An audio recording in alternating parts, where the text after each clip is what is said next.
Hey, all you ethic cuties and the 40% of you who have still not subscribed to the Ethicsverse, welcome to the coolest place to be every Tuesday at noon Eastern when we dive into making our healthcare workplaces turning into a better world. I'll work on that intro next time. Got a real treat for you. Let's get a nice round of applause. We're going to be diving into AI today.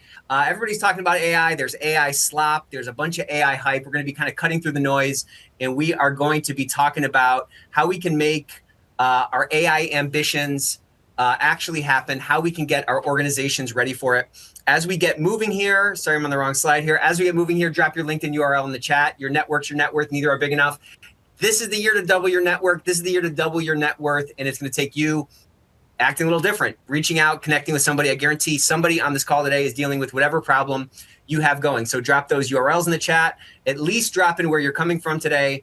And maybe drop in what you're most excited for 2026. I hope your 2026 is off to a great start. We had a great episode last week. We were talking about cybersecurity and GRC, and we're going to be carrying that forward. So how do we integrate AI safely? How do we make sure we're not just sort of following the hype? How do we cut through the noise? How do we make sure these AI ambitions can actually take root in our organization in a smart way, in a sustainable way, without creating undue risk? We're going to be giving away some books today. As always, since we're talking about AI, my good friend, Reed Blackman, wrote this amazing book, Ethical Machines, and he also just launched, I think, I still can't find it on Amazon, a new book called Ethical Nightmare Challenge. So now is the time for you to be increasing your own AI fluency, your own AI readiness, so you can better navigate your organization through this crazy time of change. Of course, we just got accredited by the Compliance Certification Board. Phenomenal job, Ethico team. So you get 3 CEUs today. If you're coming for Compliance Certification Board, HCCA, SCCE, if you're coming for SHRM or you're coming for HRCI, you can triple dip your beak. How do you like that?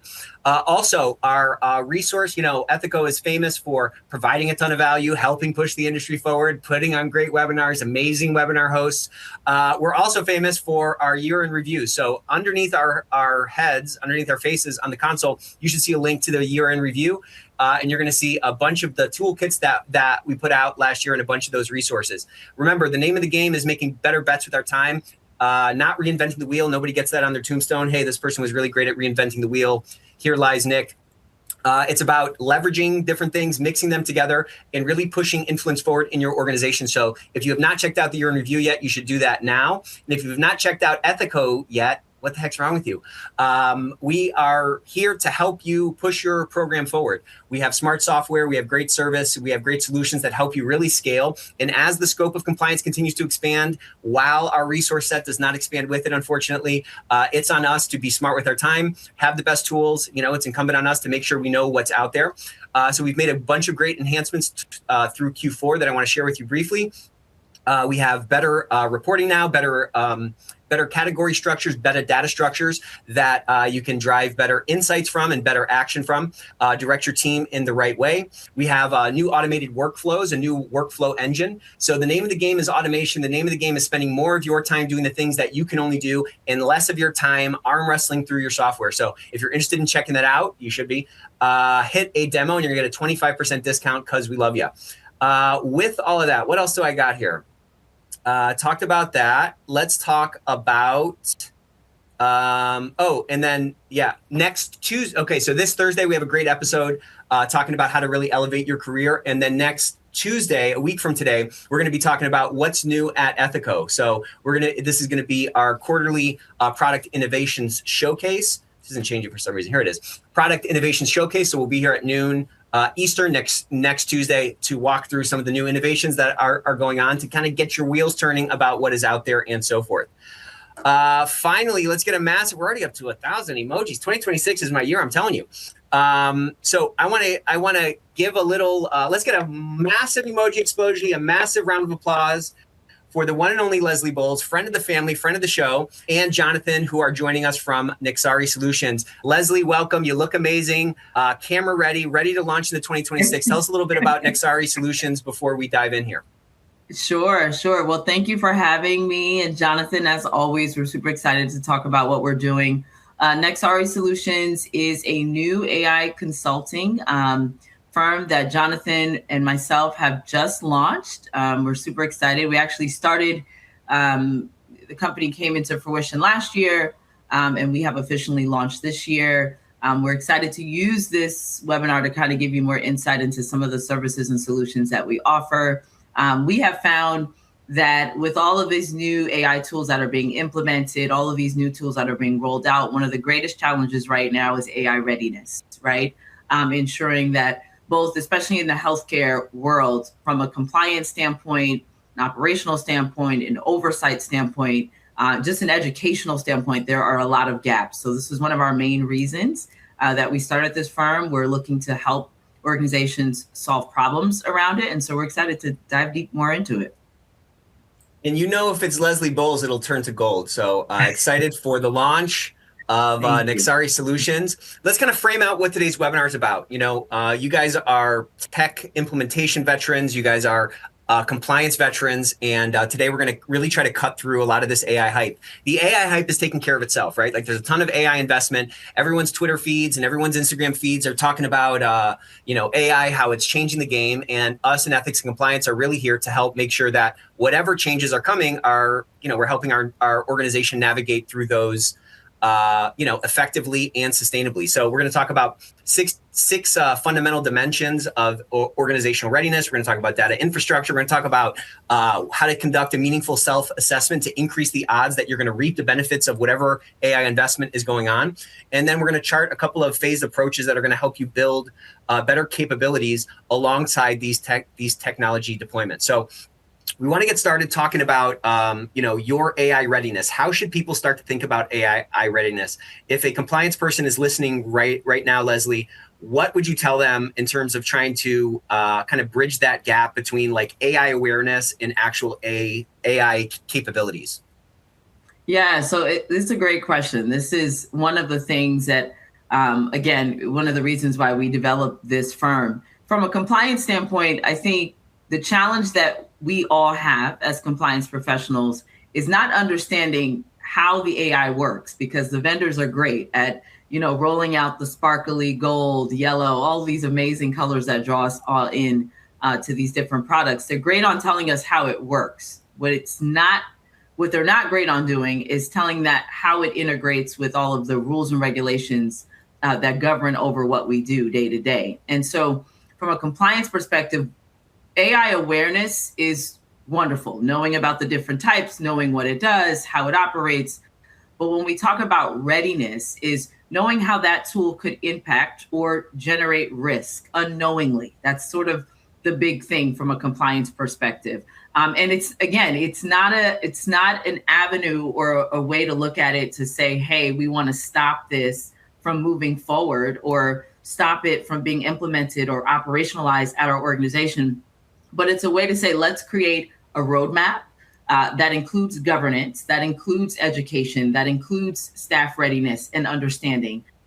That also includes, do we have the infrastructure to even know how we can not only operationalize it, but audit it, monitor it, and even pivot if we need? Do we have the expertise within our organization to do so? So when we think about readiness, these are the things that we are offering up, and also from a service line perspective, even diving deep into more. I'm sure, Jonathan, you have some thoughts on that as well.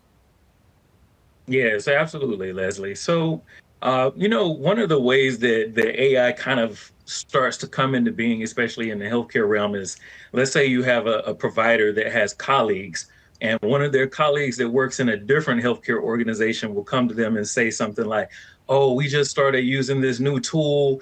It's made my life so much easier. It's did this and this and that. And it would be amazing. You all should check it out. So they'll, come back to their organization and they'll say, hey, my colleague told me about this AI tool. It solved all of their problems. There's all the hype around it.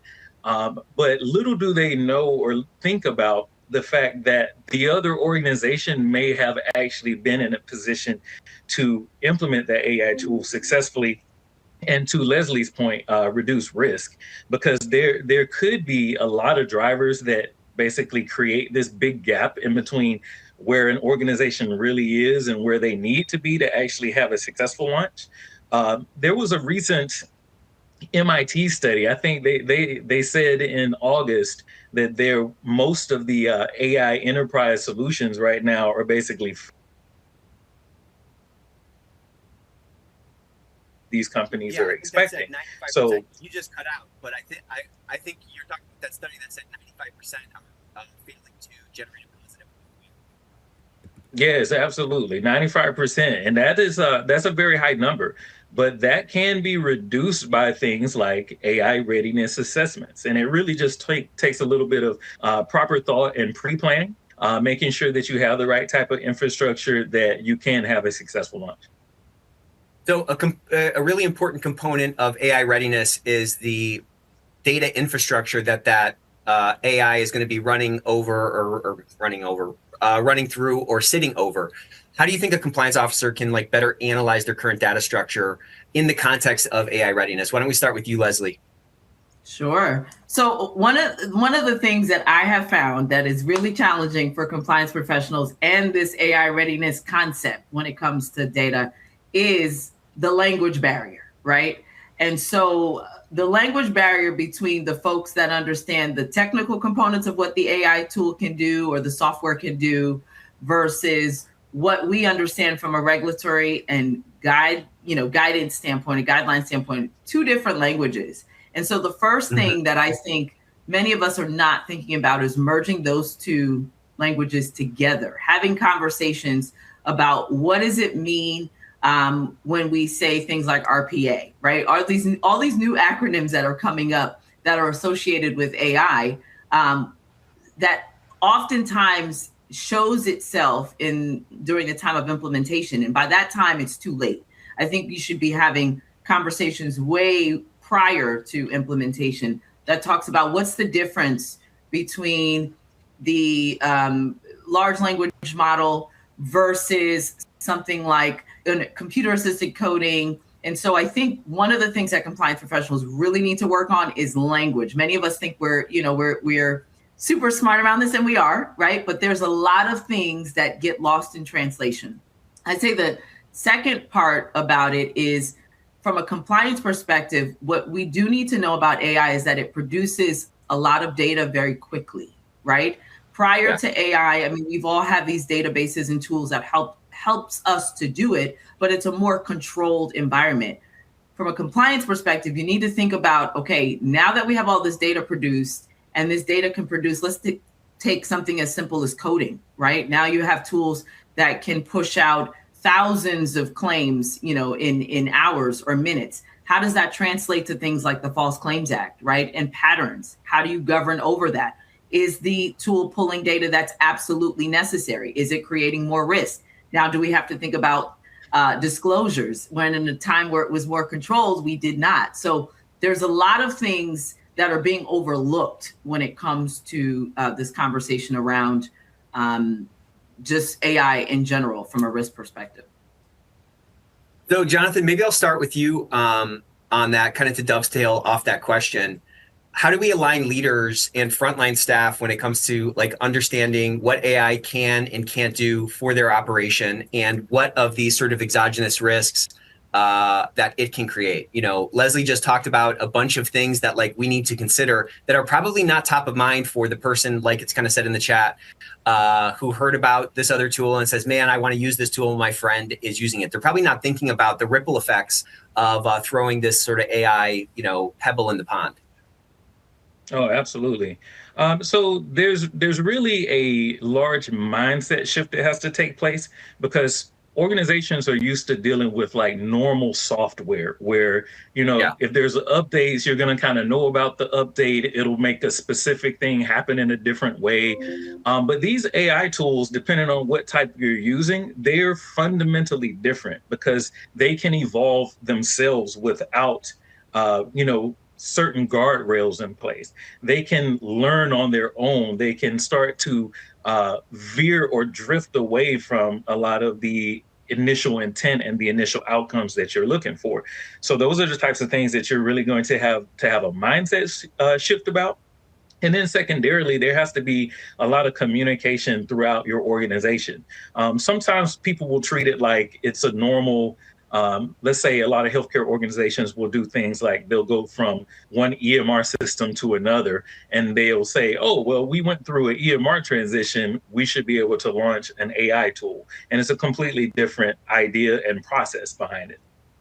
One thing that we've noticed a lot is that there aren't necessarily AI governance teams within organizations that can basically have stakeholders at different levels of the organization that all have buy-in and understanding of these different tools and whatever they're trying to launch.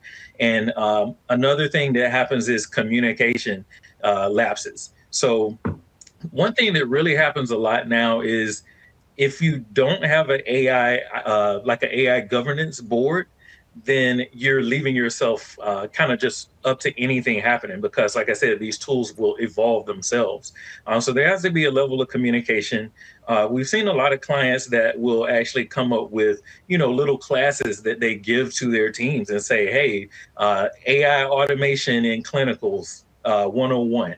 And things like that will basically help end up like communicating more to the team, and like so that everyone has an understanding from the top down about whatever tools that they are planning to implement. So, I mean, is that a good place to start? Like code of conduct, some kind of governance board to make sure that we have like enough sort of AI, compliant sort of language kind of permeating throughout the organization? Like, does that help us to get closer to this readiness level that allows for the implementation to really take hold and help us not fall into that 95% you alluded to? Yeah, absolutely. Go ahead, go for it, Leslie. No, I was going to say, we've seen it both ways, right? But I would say starting to have a conversation in form of policy or procedure is not a good idea. I think from the aspect of creating committees to discuss, to determine, to really strategize on, okay, what do we know? What do we don't know? Where is the risk lying? Really helps you to open the door. It drives the vehicle towards creating some formal structure around it. But committees and having solid, transparent, authentic, realistic discussions about what's happening, how we're going to implement, who wants to do it, why do we want to do it, are we ready in that area, is the best way to go. I've seen even small things that have gone awry simply because of lack of discussions in the committee environment. Something as simple as having policies, right, that contradict exactly what the software is doing. So for instance, your organization, maybe the coders or the charge entry specialist rather is not allowed to add modifiers. But now you have this system that you've brought in that does allow you as a coder, right, electronically, or an AI representative.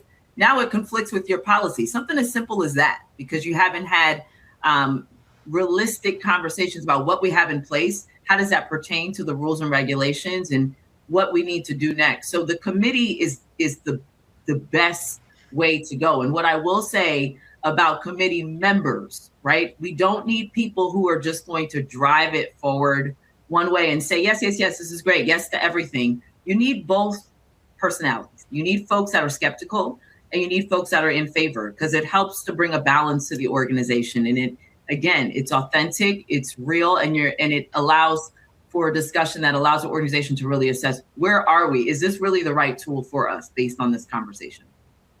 I mean, you talked a little bit about AI fluency a couple of minutes ago, and that we as compliance folks, we need to obviously know our business. We obviously need to know the regulations that our business is subject to, but we need to build our lexicon of AI fluency so that we can participate in those conversations in a more meaningful way.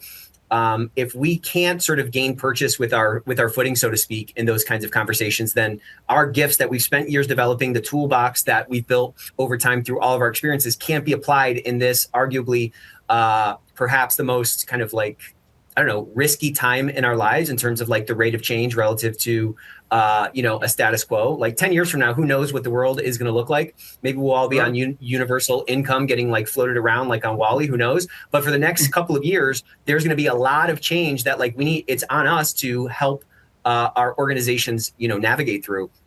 And I think as you build that sort of that vocabulary, let's say, it's going to help us to kind of cut through the noise. You know, there's so much AI hype. There's so much AI slop. I went on LinkedIn for the first time. I took a little time off of social, and I went on and I was like, holy, there's so much like AI slop. It's unbelievable. But there's all of this hype. And if we don't know, like if we can't call BS on it, then we're going to be kind of, you know, very sort of short-sorted in those kinds of conversations. And I just want all of us to keep in mind, you know, Newton got a lot of credit for like basically watching an apple fall, but he also said something really smart about the third law of motion, which says every action has an equal and opposite reaction. And so we need to be able to like see through the noise, see through the smoke, so to speak, with all this AI hype, because all of these promises for increased efficiency and increased visibility and all these other things, there's always an equal and opposite reaction on the other side that creates a lot of potential inefficiencies. And those inefficiencies can come from the 95%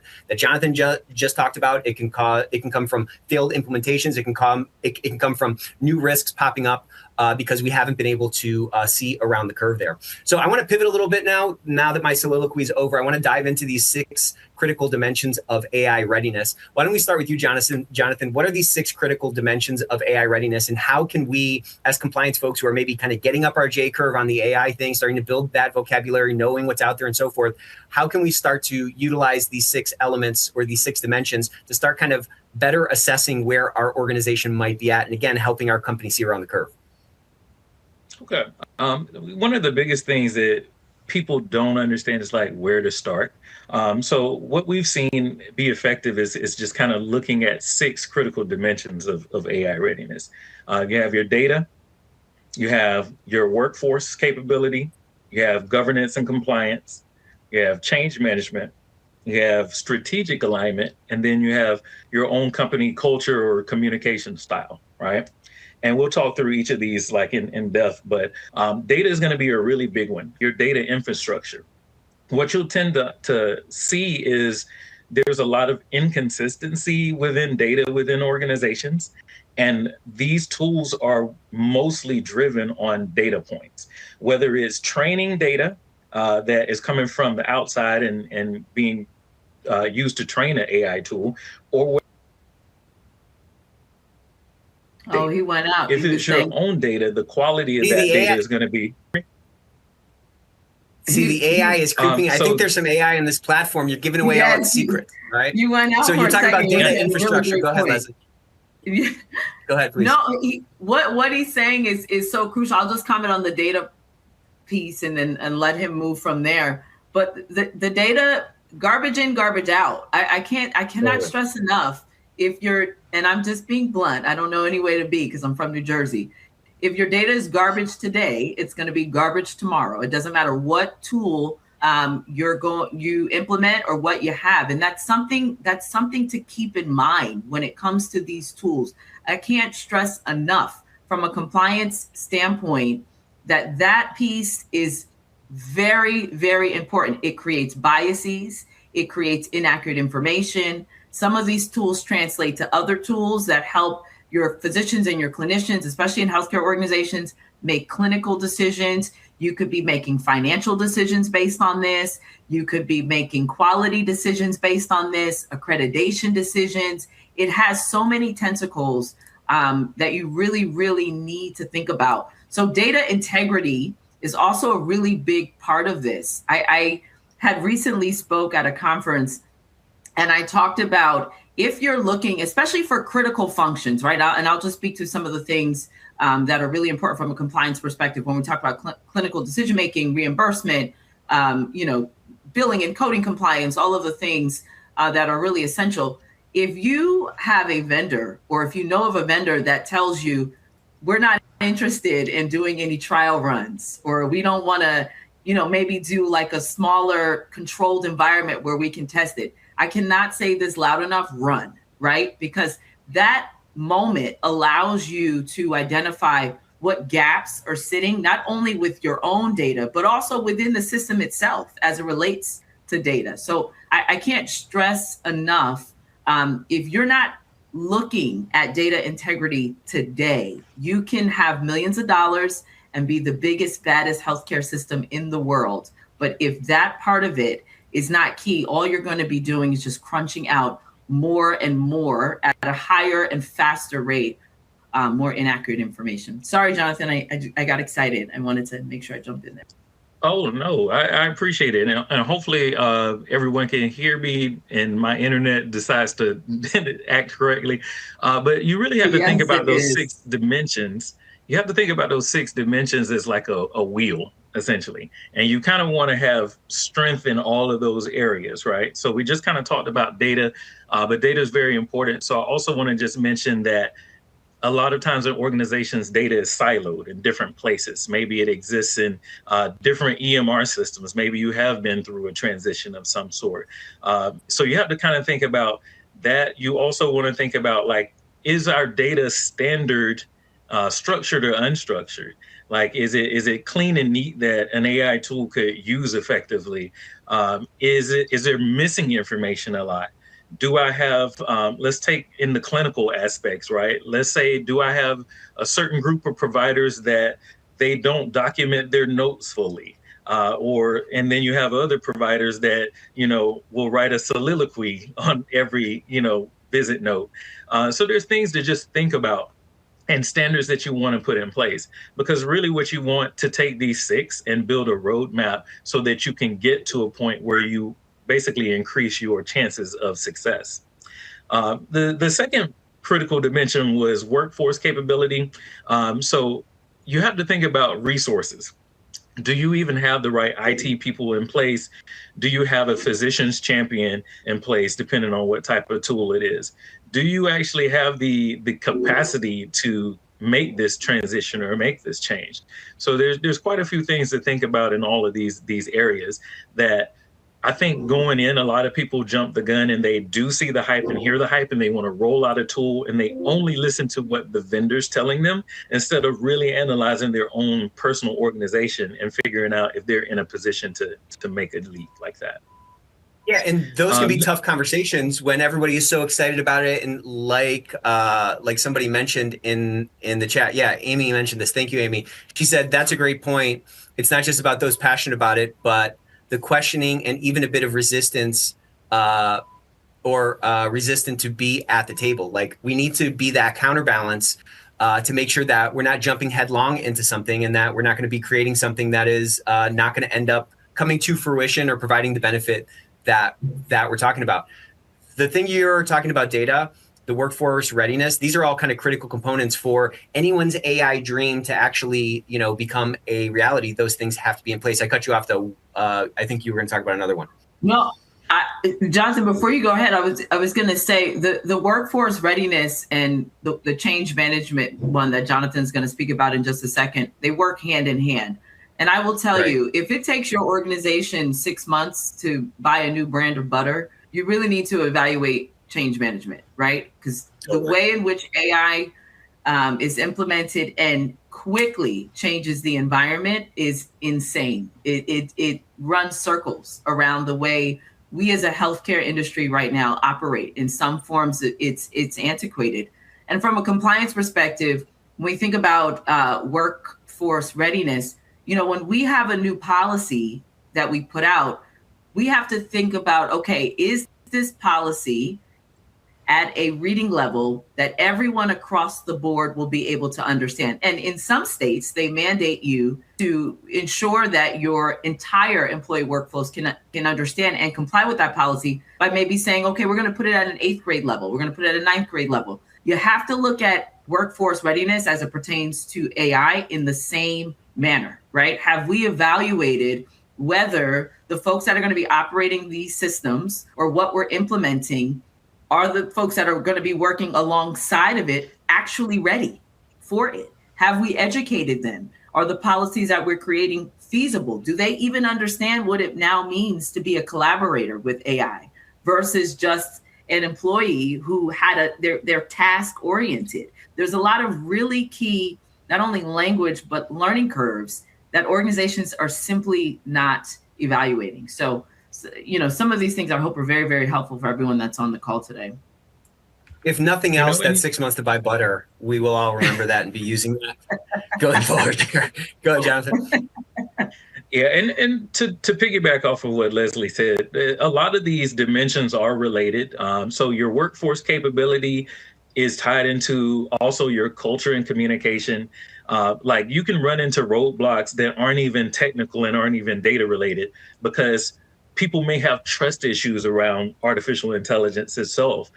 People could feel like their job is being threatened, or the things that they're used to doing, those roles are going to change or go away. So there's a lot of different levels of things that you need to consider and think about. Is there trust between the leadership and the rest of the organization? Sometimes you'll have leadership and C-suite that will say, well, if we're going to launch this AI tool, that's a technical thing, so I don't really necessarily want to get my hands dirty on it. And then on the other side, the downstream users may not trust the tool. Providers may not trust the results because they can't really see how the information is being generated for them. So there's concepts in AI called, like, one of them is explainability. And if any of you all are familiar with like LLMs like ChatGPT and things like that, there are modes that you can put it in where it will actually sort of explain to you as it's thinking and answering your question, like what its thought process is, what websites and studies it may be using to come up with these outputs. All of those types of things, do help with the trust and the openness. Mm-hmm. Yeah, but it feeds into and starts to prioritize kind of being able to see into this black box so that that trust level can go up, or at least our own peace of mind can go up that this thing is doing what it's supposed to do. When you guys, you have some more dimensions to talk about here. I have some questions about them when we're done getting through them. Yeah, no, I think that one of the ones that I was going to comment on was governance and compliance. Yeah.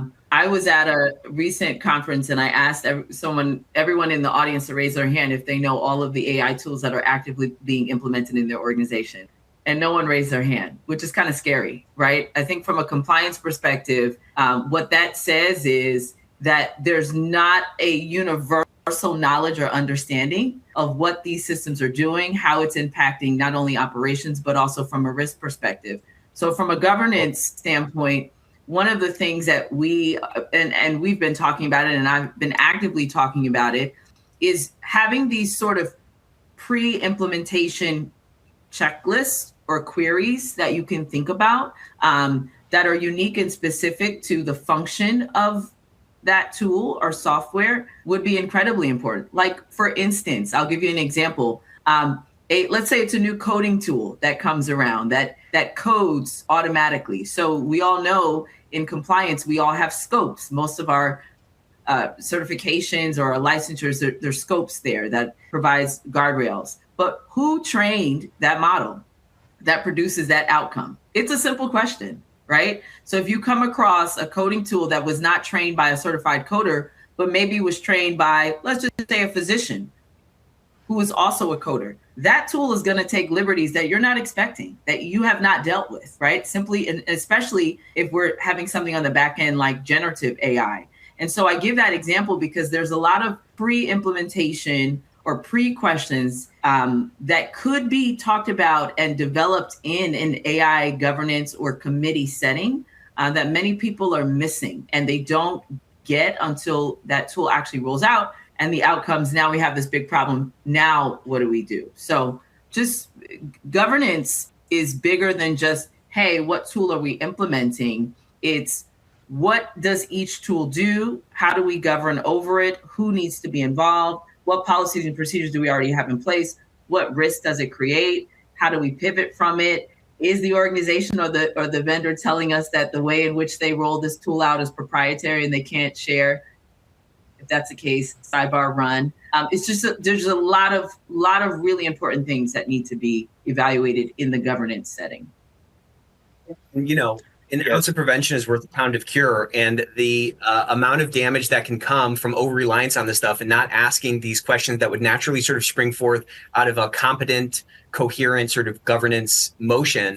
I think, we got to go slow to go fast with this stuff. And, that thing you said, at least you didn't have a room full of liars, because I don't think anybody knows.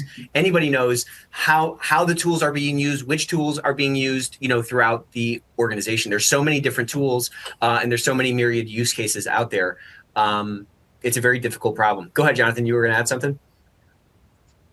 Yeah, with governance, that mindset shift that I mentioned at the beginning of understanding that this has to be an ongoing process and an ongoing monitoring of these tools, because they can drift away from the original outputs that you're expecting. But there has to be that governance team that's in place with oversight, looking at ethics, looking at accountability, looking at the outputs that these tools are creating to make sure that they're still aligning with the truth and the objectives of whatever the organization are.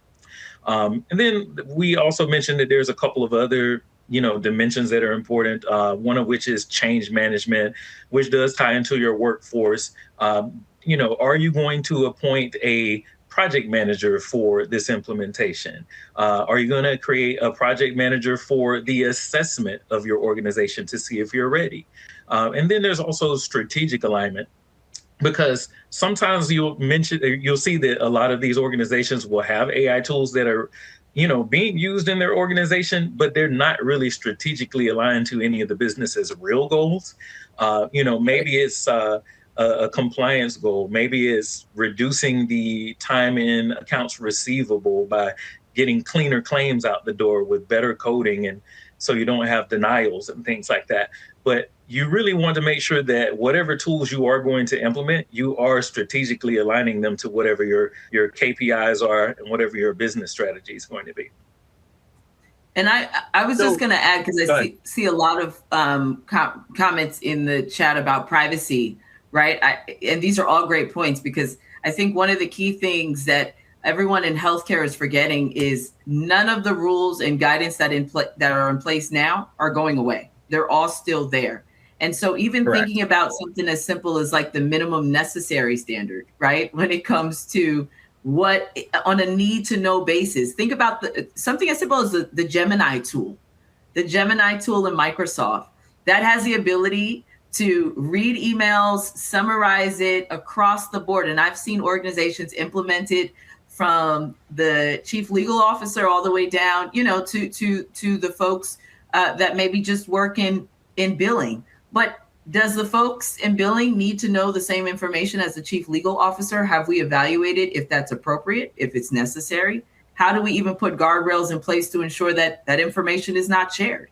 It's really simple aspects that it's common sense, but it becomes lost with all of the splashiness around something new. And I think as healthcare and compliance professionals, we need to remember that these things are very much so still in place. They're not going away. They're there. It's still law. It's still regulation. And we need to find a way to integrate it and balance it, create a safe space to balance out both conversations and ensure we're doing it right. So, what is good enough? What is good enough? We just talked about these 6 different aspects, or these 6 dimensions of AI readiness. I think that's a great framework that any one of us could start to kind of think through for our organization, where there might be gaps. Rarely is anything perfect. There's all these competing pressures and dynamics, and drive more revenue or drive more billings and drive less costs, right? All those dynamics are at play. There's sort of a corporate, leadership level drive to drive more efficiency through the organization. We can't get all 6 of these perfect. So how do we kind of start to think through, and maybe this is a stupid question, if so, just act like it's not, which of the, what's good enough across these? How do you kind of start to prioritize through them? And how do we start to bring this framework into the conversation so, we can help the car from going off the road, so to speak? You know what, Nick, that's actually a really good question. So thank you. Good enough doesn't mean perfect. It basically means low risk and measurable, something that you can tie to your business strategy. So I'll give the example, because let's say that you can't have one standard for everything. So let's take a AI imaging tool that's meant to help radiologists, and maybe it actually reads imaging studies and is able to pick out if there's abnormalities or things that could potentially, lead to cancer, for instance, right? If it's actually able to predict that 95% of the time, that actually does sound great. But the 5% that it misses could be very problematic. Whereas in a scenario where it's a completely different tool that maybe helps with reading providers' notes, looking at an insurance that's on a patient's chart, and then determining on what types of code should be dropped, there's going to be a different standard for what low risk means. So it kind of does depend on the specifics of the tool that they're looking at. But essentially, I would say that with data, you're looking for a high level of completeness and organization, a clear data dictionary. The tool has access to the data that it needs in a timely fashion. From a workflow standpoint in your team, you need to have at least a few AI literate champions per function, whatever you're going to be performing. From governance standpoint, you need to have a team that is aligned, that has specific checkpoints and times that they meet on a regular basis so that they can look at the output, so look at how a tool is performing. So there's quite a few things that you would consider good enough. Like I said, it doesn't necessarily mean perfect. It's more about eliminating as much risk as possible, and which risk are you okay with living with. Certain risk is if it's going to negatively potentially impact a patient's health outcomes, then you want to basically get that as close to zero as possible. But in other scenarios, maybe it's a schedule density or something that helps you schedule or prepare hospital beds, you may have a little bit more leeway as far as what you would consider low risk. And let's get a massive round of applause for Jonathan for not saying it depends. That was a little test, Jonathan. Nice job. Go ahead, Leslie. No, I was going to say, and one of the things I'll add to what Jonathan is saying is, I think organizations, we talk about servant leadership all the time, right? In different contexts, but it's very much so applicable to this conversation around AI readiness, because what it's going to take is for healthcare systems to operate very differently and to think about this very differently. Usually you put the same 10 people at the table. We've all seen it. We'll lie and say it doesn't happen, but we do. We put a chief legal officer, our CFO, our chief compliance officer, risk, maybe it's quality, our chief medical officer, and they will make decisions for the entire healthcare system, right? Based off of their understanding and their knowledge. You cannot do that with AI readiness at all. And so when I use the term servant leadership, you have to really evaluate who are the best experts, who operationally, who are the folks on the front line, who are the folks, middle managers. Maybe it's someone that you don't usually bring into these conversations. You have to be vulnerable and honest and say, I'm not the person to do it, right? And so now I need to have a balanced discussion around what would be most advantageous, who would be the type of person, what's the type of expertise that we need, and taking a step back and saying, I don't know, but I know who can help us, also is a great sort of foundation for governance and real, authentic, raw discussions around what is needed from an AI standpoint, because AI is going to put everyone on the same playing field for a very specific amount of time. And everyone needs to understand this. It doesn't matter where you went to school, what your degrees are. This is throwing sort of a little wrench in things that we all need to consider and really come off our high horse and evaluate truly what's the best way to manage this for our organization. Well, speak for yourself. I like this high horse. Just kidding, of course. But what have you seen from like organizational or like cultural factors that have slowed or stopped this AI conversation or these AI conversions? Like, what have you seen? Like, what are some of those sort of cultural gaps?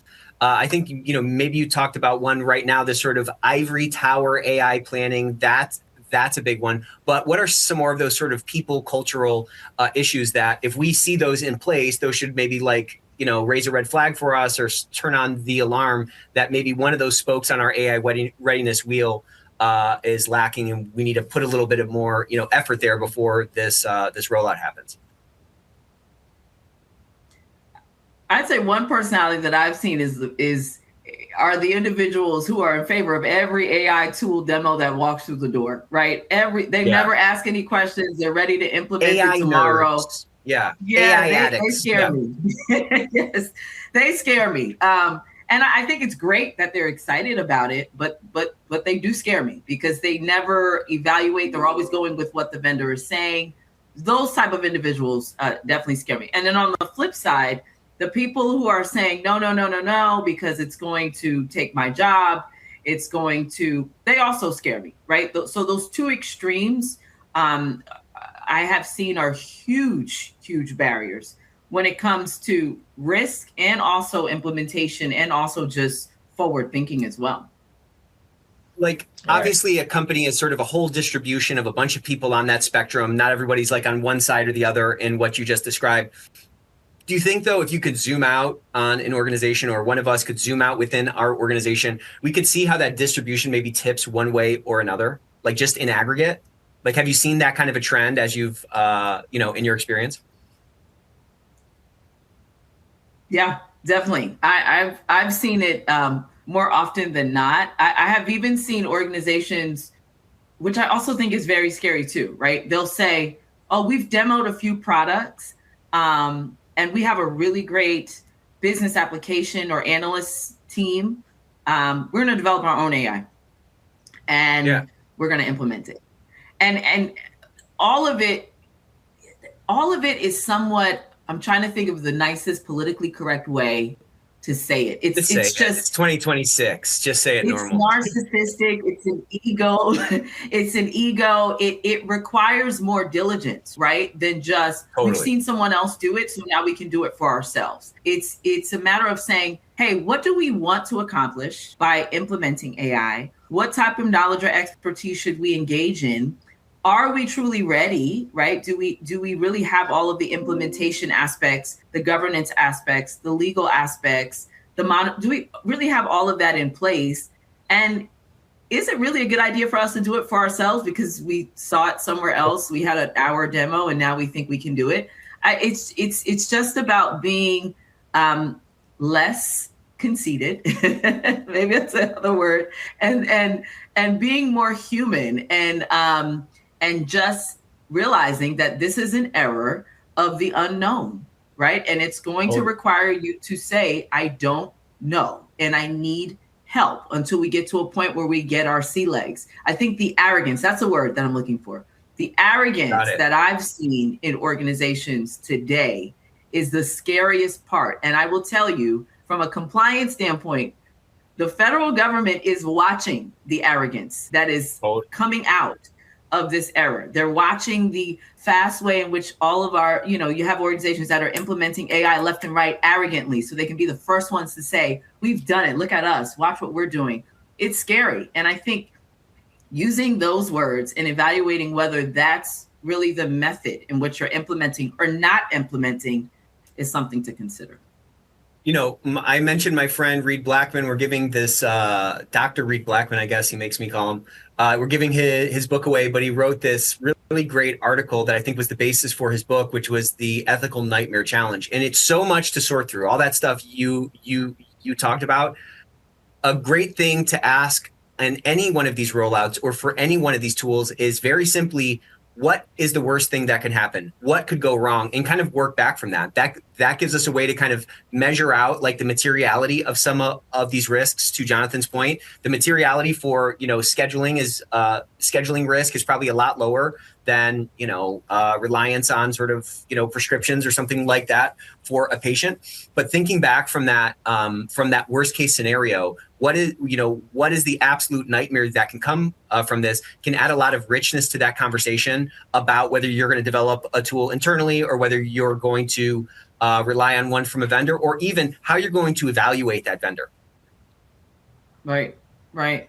Someone asked a really great question in the chat about whether AI should be affirmatively disclosed and or consented given the practical challenges that arise when individuals object to technologies already embedded in standard clinical or operational workflows. I think it's a great question. And I will say, I think that's facility specific. It depends, because one of the scary parts about, and it's not scary, right? It's a part of what's happening right now. One of the interesting parts about software today in healthcare is a lot of them are implementing AI technologies and tools, and we don't even know it, right? And I think the question that I've been asking organizations to ask themselves is, what tools or software do we have that does things without us knowing, right?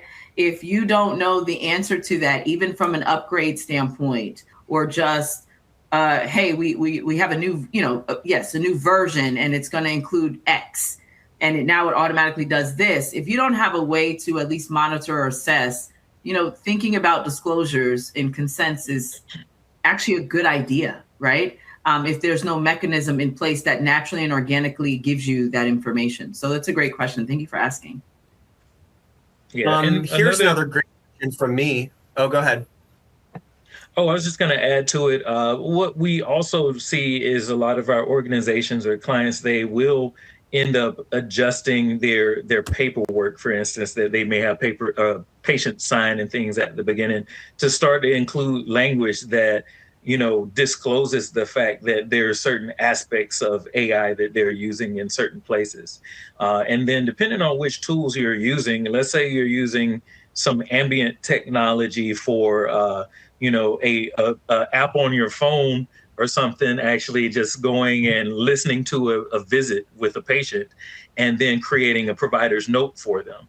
You would want to get some sort of, verbal disclosure or basically from the patient to say, hey, yes, this is okay. I'm okay with you utilizing this tool and understanding what those risks are.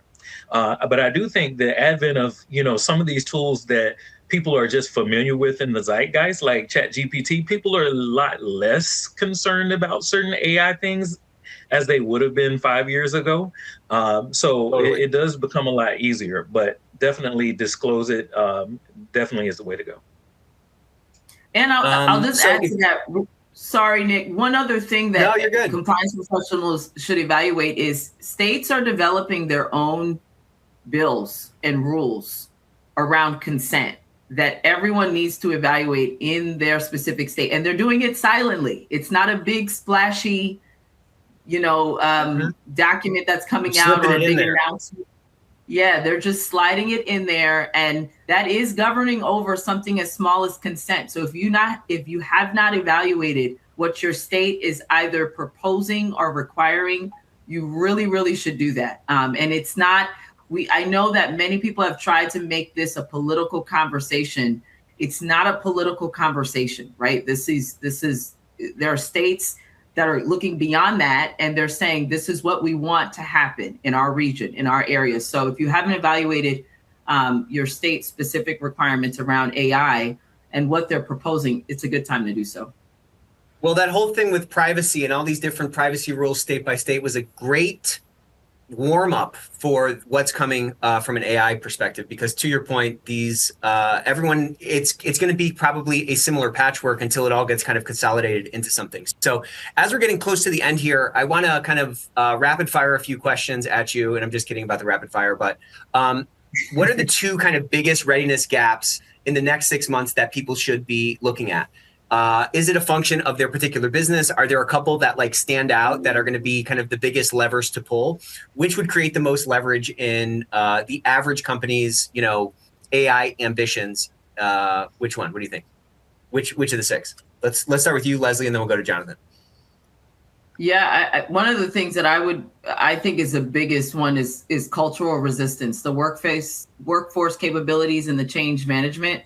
That's huge. It's one of the largest areas that I've seen a lot of resistance when it comes to. It's showing you how many people in how many organizations don't even know how to have a conversation.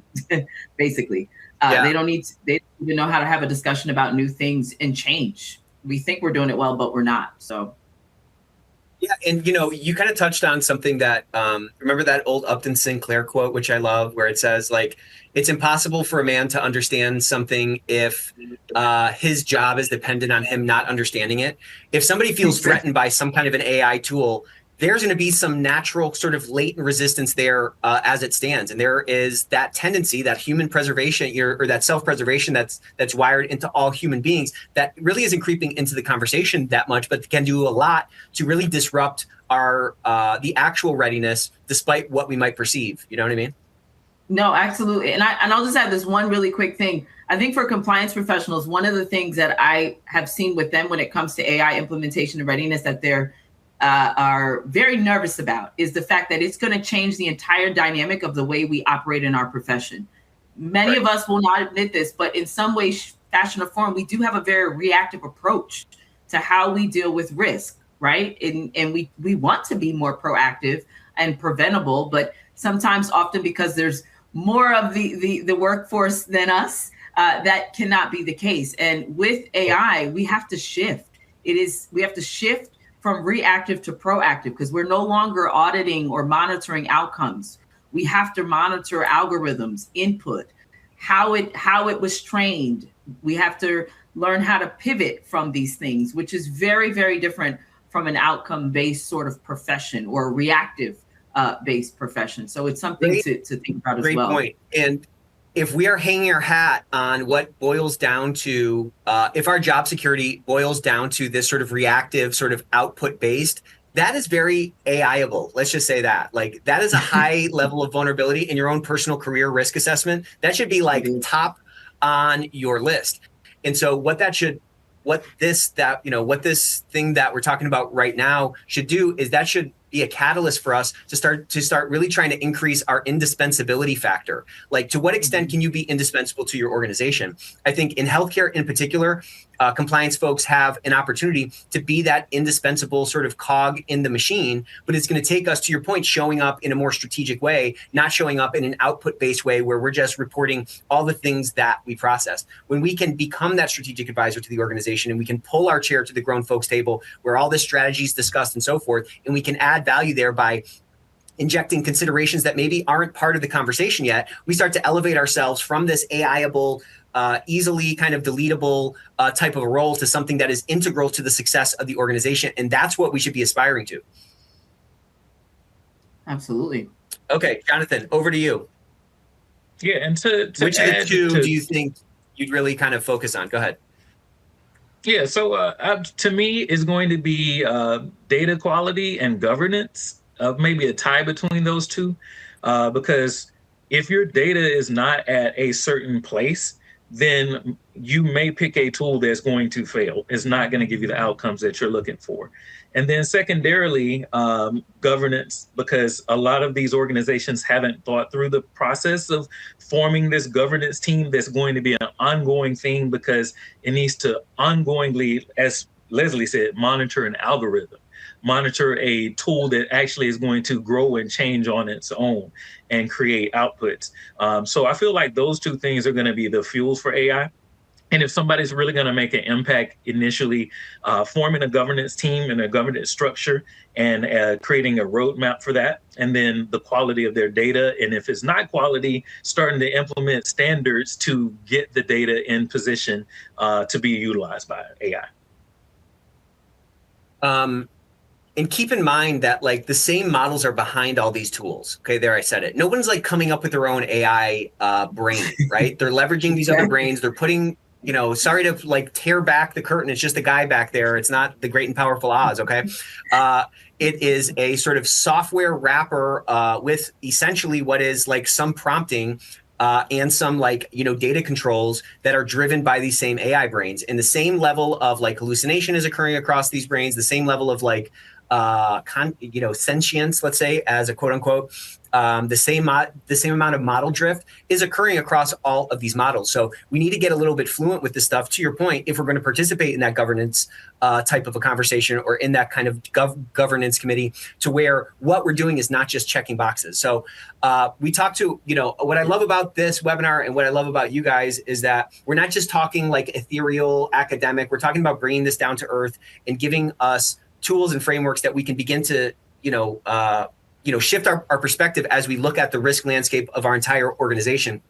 But doubling down on that, like what do you think are some metrics or some like objective milestones that we can keep in mind as we're trying to not only assess but build the readiness of our organization for a successful AI implementation that is going to help us know that we're making genuine progress, not just navel gazing? Let's start with you, Leslie.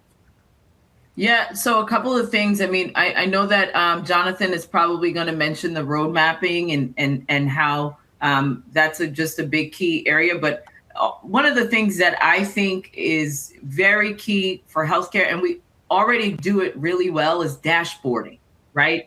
You should have metrics in place that relates to the different phases of however you build your roadmap, right? So your roadmap, whether it's pre-implementation or readiness or education or governance, each of those things should have metrics. And it shouldn't, these dashboards should not be an option, right? It should not be an option. It should be a part of what your governance committee or just if you want to call it an AI committee looks at, evaluates, helps them to determine future decisions. It's the best way to go because again, we're all on the same playing field here. And so we need that sort of data to help us from a knowledge perspective. Phenomenal. Jonathan, Absolutely. what would you add there? So I would add that, we kind of talked about the culture shock and resistance in the culture.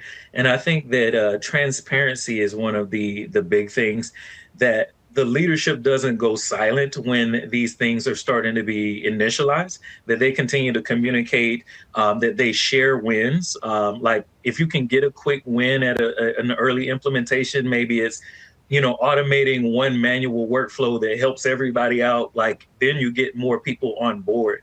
And then also just making sure you have a quality foundation.